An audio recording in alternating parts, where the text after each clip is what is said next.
बढ़ेंगे। देश की राजधानी दिल्ली एक बड़े खतरे से बाल बाल बची है। पाकिस्तान की खुफिया एजेंसी आईएसआई ने भारत के दिल को दहलाने की जो साजिश रची थी, उसे दिल्ली पुलिस की स्पेशल सेल और केंद्रीय एजेंसियों ने वक्त रहते नाकाम कर दिया। 2 जासूसों की गिरफ्तारी के बाद खुलासा हुआ कि ये सिर्फ जासूसी नहीं, बल्कि एक गहरी और खतरनाक साजिश थी, जिसकी ट्रेनिंग पाकिस्तान की रावलपिंडी में दी गई थी और निशाना था दिल्ली एनसीआर। इस रिपोर्ट में देखिए कैसे नेपाल के रास्ते आईएसआई ने अपने मोहरे भारत में उतारे और कैसे हमारी एजेंसियों ने उसे ध्वस्त किया।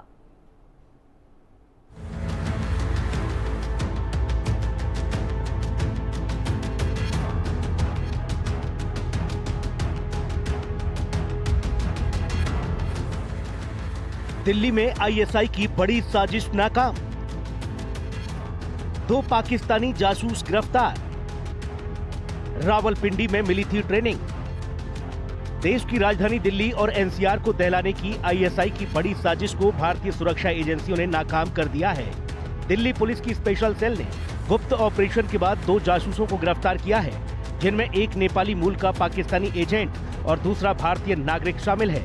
जनवरी से मार्च 2025 तक सुरक्षा एजेंसियों ने खुफिया ऑपरेशन चलाया। 15 फरवरी को सेंट्रल दिल्ली से नेपाली मूल के पाकिस्तानी जासूस अंसारुल मियां अंसारी को गिरफ्तार किया गया। गिरफ्तारी के वक्त वह नेपाल के रास्ते पाकिस्तान भागने की फिराक में था। पहला जासूस अंसारुल नेपाल का रहने वाला है। 2008 से कतर में टैक्सी चलाता था। जून 2024 में रावलपिंडी जाकर ट्रेनिंग ली।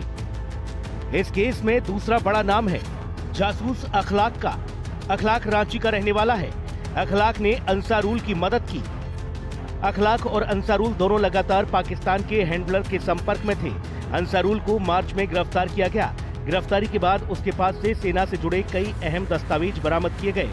दिल्ली पुलिस ने बताया कि जनवरी से मार्च तक चलाए गए इस ऑपरेशन में पुलिस के साथ केंद्रीय एजेंसियां भी शामिल थीं। गिरफ्तार किए गए दोनों एजेंट इस वक्त दिल्ली की तिहाड़ जेल में बंद हैं। सूत्रों के हवाले से पता चला है कि अंसारी ने पूछताछ में बताया है कि जब वो कतर में कैब चलाता था, तभी उसकी मुलाकात आईएसआई हैंडलर से हुई थी और बात आगे बढ़ी।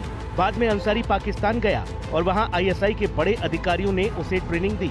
ट्रेनिंग के पूरा होने के बाद अंसारी को नेपाल के रास्ते दिल्ली भेजा गया और उससे कहा गया कि वो भारत की सुरक्षा से जुड़ी जरूरी दस्तावेजों को सीडी बनाकर पाकिस्तान को दे। अंसारी से ही पूछताछ के दौरान पुलिस को रांची के शख्स अखलाक के बारे में भी पता चला और उसे भी गिरफ्तार कर लिया गया। अखलाक अंसारी की मदद कर रहा था और ये दोनों ही पाकिस्तान में बैठे हैंडलर के संपर्क में थे। आपको बता दें कि भारत ने 22 अप्रैल को हुए पहलगांव अटैक का बदला ऑपरेशन सिंदूर से लिया। उसने पाकिस्तान और पाकिस्तान अधिकृत कश्मीर में स्थित कई आतंकी ठिकाने तबाह कर दिए थे। इसके जवाब में पाकिस्तानी सेना ने भारतीय शहरों पर हमले की कोशिश की थी। भारतीय सेना ने इसका करारा जवाब दिया और उसे भारी नुकसान पहुंचाया। इसके बाद भारत ने यह भी साफ कर दिया कि भविष्य में भारत किसी भी तरह की आतंकी गतिविधियों को बर्दाश्त नहीं करेगा और एक्ट ऑफ टेरर को एक्ट ऑफ वॉर माना जाएगा। अंसारुल को आईएसआई ने इंडियन मिलिट्री से जुड़े बेहद गोपनीय दस्तावेजों की सीडी बनाकर पाकिस्तान भेजने को कहा था। अंसारुल से पूछताछ के बाद रांची से अखलाक आजम को भी गिरफ्तार किया गया था। जनवरी 2025 से मार्च 2025 तक खुफिया तरीके से सेंट्रल एजेंसियों ने इस ऑपरेशन को अंजाम दिया था। ब्यूरो रिपोर्ट, हिंदी खबर।